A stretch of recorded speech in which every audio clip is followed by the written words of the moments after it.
Hello, I'm Barbara Lee Diamonstein, and welcome to Interior Design, The New Freedom.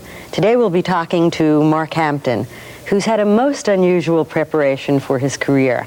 He studied history, economics, and law until he changed direction and became an interior designer. Mark, how important was that early training to the work that you're doing now? I think it was probably not that important, really. Then why'd you do it? Oh, I think it seemed too unconventional to become an interior decorator.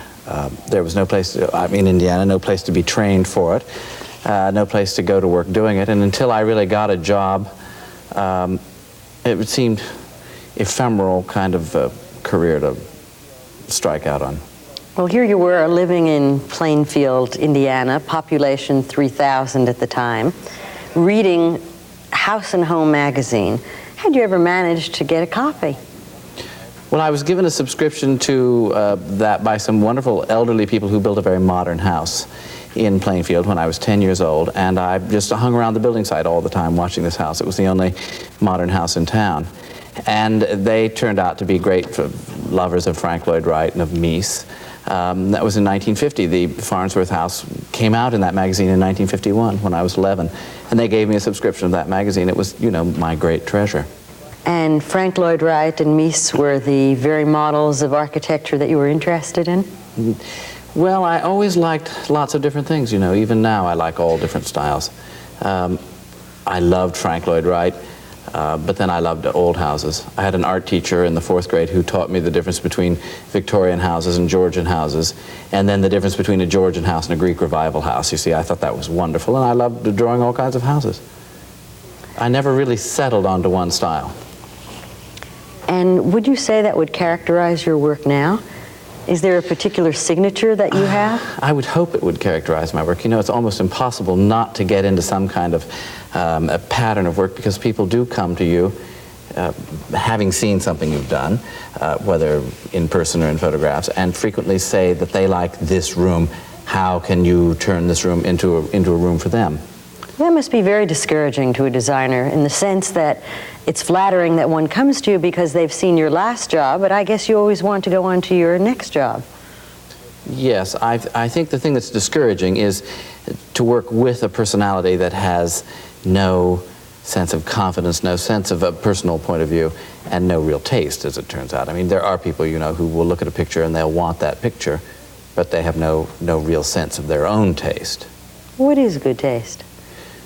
Well, good taste, I think, is certainly not definable in short sentences. I think you've got to look back at what periods of taste have survived, and I suppose there's where I'm very timid about making predictions about present taste. You know, I think you can look back and see the great designs. Even now we can look back at the great modern designs of the 20s and 30s and see what still looks great and what doesn't look great. You have to trust yourself. I mean, I don't think that you can be a decorator if you don't have some awful vanity about your own taste. And that's strengthened by people's opinions of you, by your opinion of yourself, by your success. But I do think that there are a lot of things that it's simply too late to say, you know, the Louis XVI chair is bad taste, or the Barcelona chair is bad taste, or the Queen Anne chair is bad taste. We know that these things have passed all possible tests.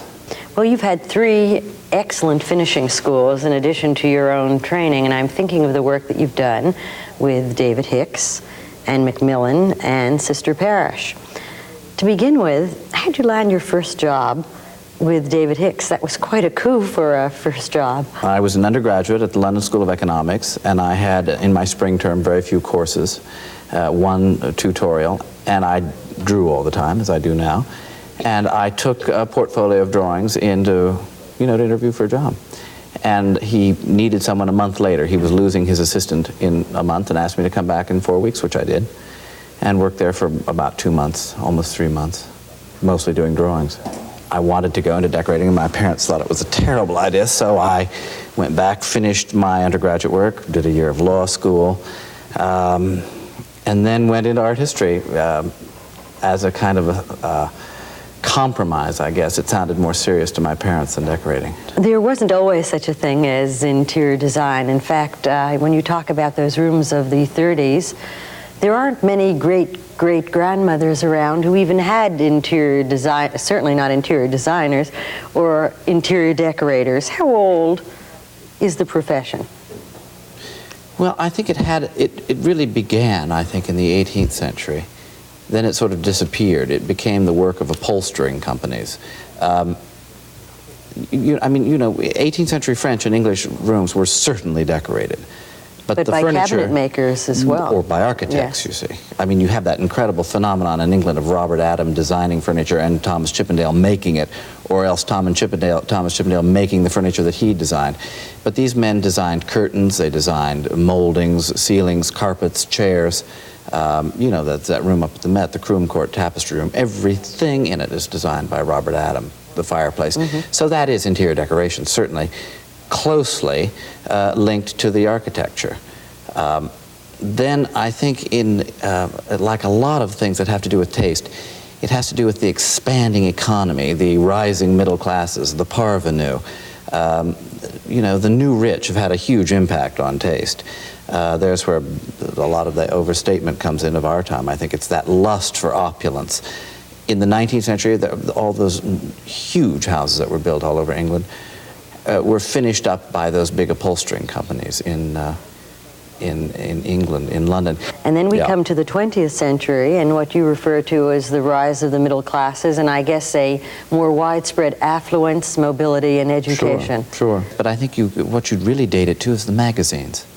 I think it was the magazines that really, I think it was probably Condé Nast and House and Garden magazine in this country that during the 30s started publishing. In those days, nobody said, I don't want to have my house published. If you look at those old magazines, I mean, the richest, chicest people would allow themselves to be photographed in their rooms, things that nobody will do nowadays except for, I don't know, women's wear.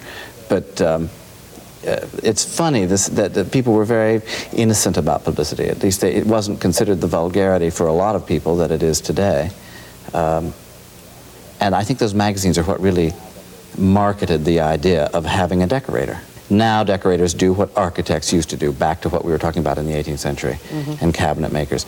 An interior decorator now really commonly rips everything out and puts it back a different way, in houses and in apartments. Certainly in apartments we do that all the time. How do you define what it is that you do? Well, it's very flexible. If somebody comes to me with a big project and wants to add a wing or tear down a room and make it bigger, I can do that and decorate it and work with a landscape architect and all that. I love doing that. If someone comes to me with a beautiful, say, a room with beautiful furniture and some good paintings, and what they want is a good, just a good paint job and some new upholstery, I'll do that too. You see, I mean, what I do varies radically from one client to the next. And if someone has marvelous possessions, I love going in and just literally redecorating the room, not redesigning it. I think that there must be a particular kind of client that you would find ideal, since you are so interested in art and antiques, as contrasted, at least in their professional lives, to the work of a lot of other designers who I guess would prefer that the client, if not rid themselves of all their possessions, certainly many of them. What kind of client do you prefer? Is it the collector that you're most interested in working with? I like people who have tastes that I find wonderful. I don't like a client that just says yes, doesn't know the difference between a good idea and a bad idea. You know, I like clients that have beautiful possessions, want to get more, and certainly who do rely on me for improving the looks of their houses.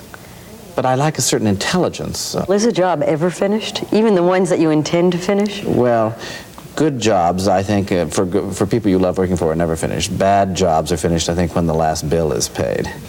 Well, you must have had a client who you liked working with very much, and I'm thinking of a very beautiful room that you decorated on Manhattan's Upper East Side. And you created a series of interiors in that apartment that are very much in the manner of an English country house. To begin with, do you think that period particularly lends itself to apartment living? Well, in New York it does, because a lot of apartments are built in a sort of neo-Georgian taste.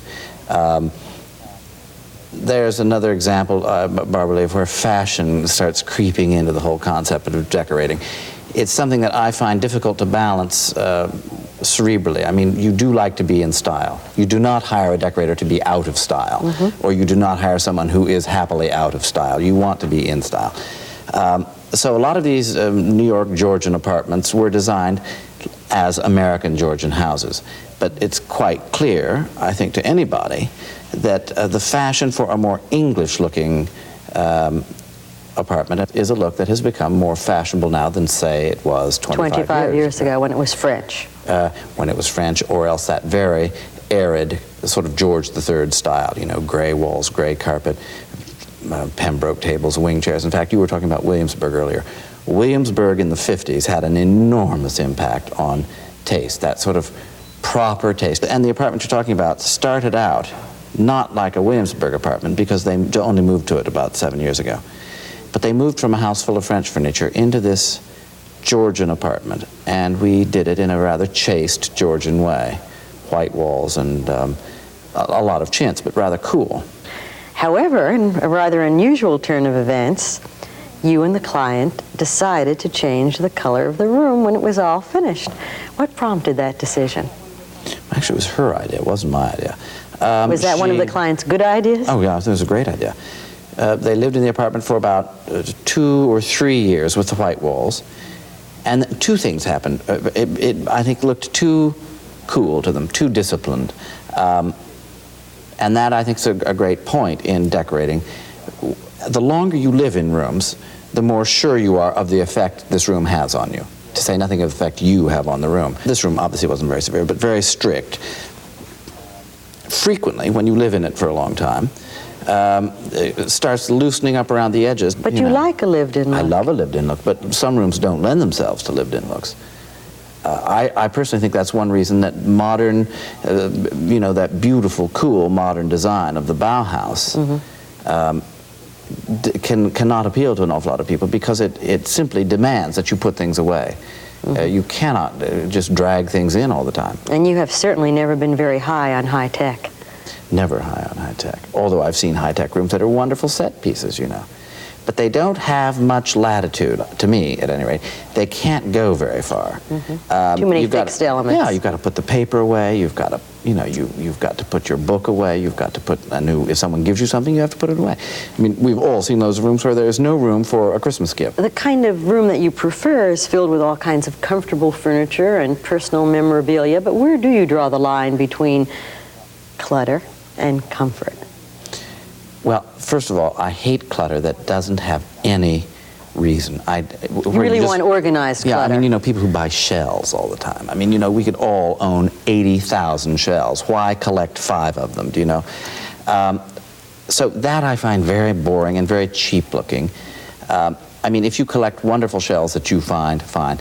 But just collecting junk because you feel that clutter is the look you want is something I dislike. It's sort of like, you know, costume jewelry.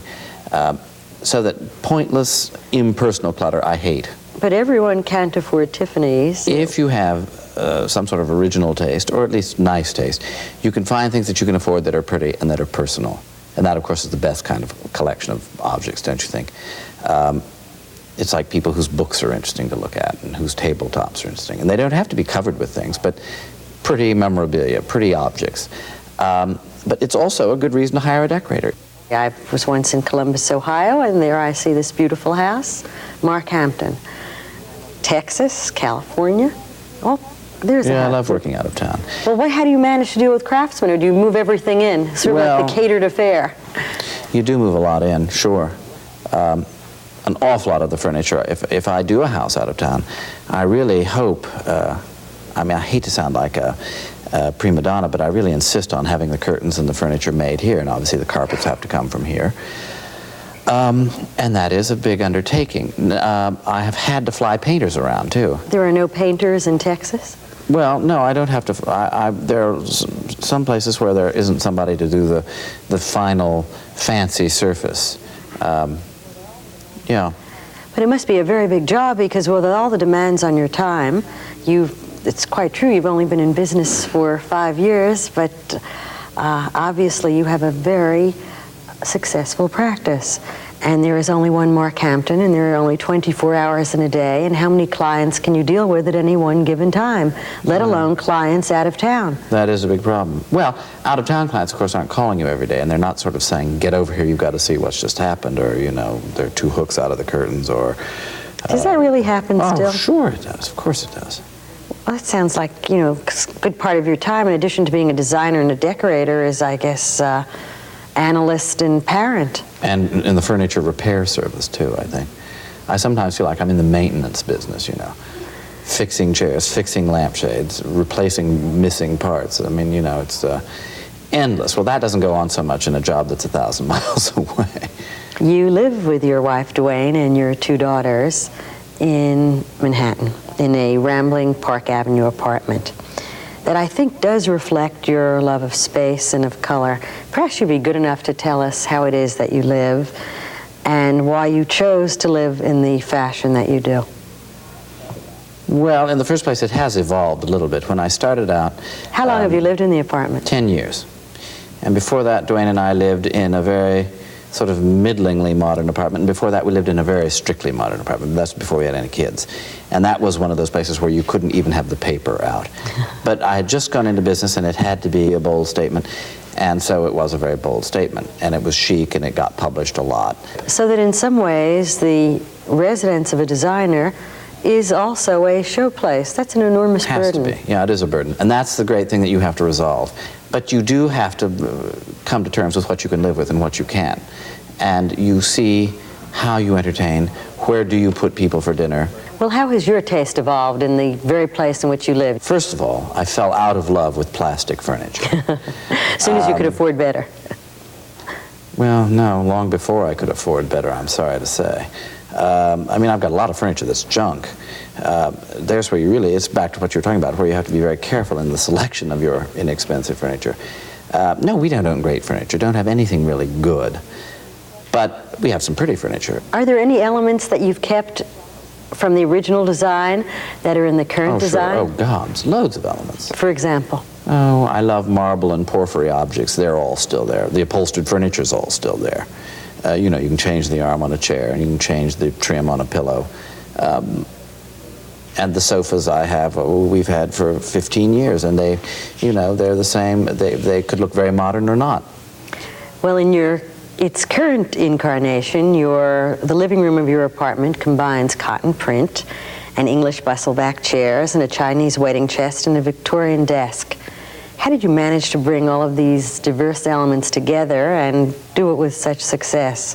I think things do hold together if you select them, if you have some sort of taste. So that, I mean, I have things, you understand, that are not in that room because they don't fit together. It's difficult to explain why things look well together. Do you know what I mean? The old thing of the French table with the Picasso on it and the pre-Columbian thing, we all know that those things look good together, but 80 years ago, nobody did it, right? Who makes the great leap forward and says, and suddenly, you know, I never thought of either mixing those 2 periods or those 2 colors or those objects on that table? Who are some of the great ones? Cecil Beaton was one of the great ones. I don't know if you remember, but years ago, I think in the 40s, he did a famous suite at the Plaza or the St. Regis. I know he then later had a suite at the St. Regis. But at any rate, he did one at the Plaza, I think was the first one, and there was a big leger over a big Louis XIV's table and a Louis XV chandelier, and then all the furniture was sort of burgundy colored. It was a very snazzy room and very bold. I mean, that terrific boldness is what changes other people's way of looking at things. I guess it's often the use of color and fabric that does that as well. And juxtaposition. Yes, the changing people's color taste is a very big stride. So we're in a period of eclecticism? I think we're in a period of great tolerance for new, bold ideas, or harking back to old, bold ideas. I mean, the Victorian room that people talk about now, or the Edwardian room, is a very bold room, you understand. Is there anything currently that reflects that same kind of breakthrough in both taste and spirit?